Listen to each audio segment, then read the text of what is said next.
Good evening friends, অনেক দিন পর তোমাদের আবার একটা নতুন ভিডিও নিয়ে চলে এলাম আমি আজকে রান্নাঘরে। তো যাই হোক, আমার মনে আমি তোমাদের অনেক আগেই বলেছি যে আমার মনে যেটা ইচ্ছা হয় সেটাই আমি ফেসবুক সমস্ত জায়গায় ছাড়ি। তো আমি বাইরে গেছিলাম, তো একটা বলবো না, তো সেখান থেকে এসে আমি রান্নাঘরে ঢুকে পড়লাম, কারণ আমার কিছু রান্না করতে হবে।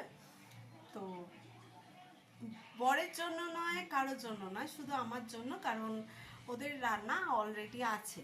তো আমি একটু স্পাইসি খেতে পছন্দ করি, তো সেক্ষেত্রে স্পাইসি ফুড আমার বর খুব মানে হেলথ কনসাস। তো বর একদম খুব চিনি ছাড়া, তেল নুন, মানে সরি নুন ছাড়া তো রান্না হবেই না, মানে কম তেল দিয়ে, মানে যতটা পারে হেলথের প্রতি খেয়াল রাখে। কিন্তু বাট আমি খুব স্পাইসি ফুড, ঝাল এসব খেতে ভালোবাসি। তো সেই জন্য আমি রান্না করব, মানে যে মাছটা কেউ খায় না, মানে আমাদের বাড়িতে কেউ খায় না, কিন্তু আমি খেতে খুব ভালোবাসি। তো সেই মাছটা আমি তোমাদের দেখাচ্ছি। তো ব্যাক ক্যামেরায় দেখাচ্ছি, তোমরা দেখো।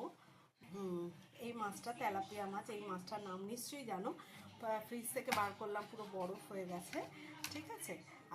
আর একটা জিনিস, আমি ওটাও কেউ খায় না, ওটাও মানে আমাদের বাড়ি থেকে এই দুটো জিনিস কেউই খায় না, আমার হঠাৎ ভালো লাগলো তাই আমি নিয়ে এলাম। তো এই দুটো জিনিস, এটা তো জানো কি এটা?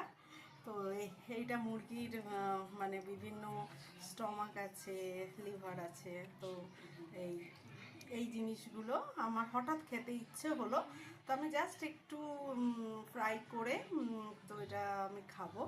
এইটা এই তেলাপিয়া মাছটা, তো এই দুটোই কেউ পছন্দ করে না আমাদের বাড়িতে। তো সেই জন্য যাই হোক তোমাদের দেখালাম।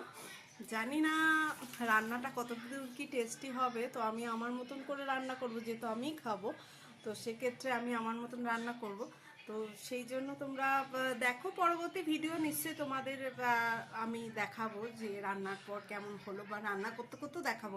কারণ দেখো, আমার তো মোবাইল ধরার কেউ নেই, ক্যামেরা ধরার কেউ নেই। তো সেক্ষেত্রে আমি নিজেই ক্যামেরা ধরি, নিজেই মানে ভিডিও শ্যুট করি। তো সেক্ষেত্রে হয়তো অতটা পারফেক্টভাবে, প্রপারভাবে আমি তোমাদের দেখাতে পারবো না, তাও চেষ্টা করব যতটা দেখানো দেখাবো।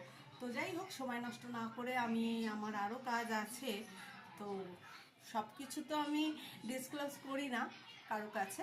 তো সেই জন্য রান্নাটা তাড়াতাড়ি কমপ্লিট করে নিই, তারপরে আমার কিছু পার্সোনাল অনেক কাজ আছে। তো যাই হোক,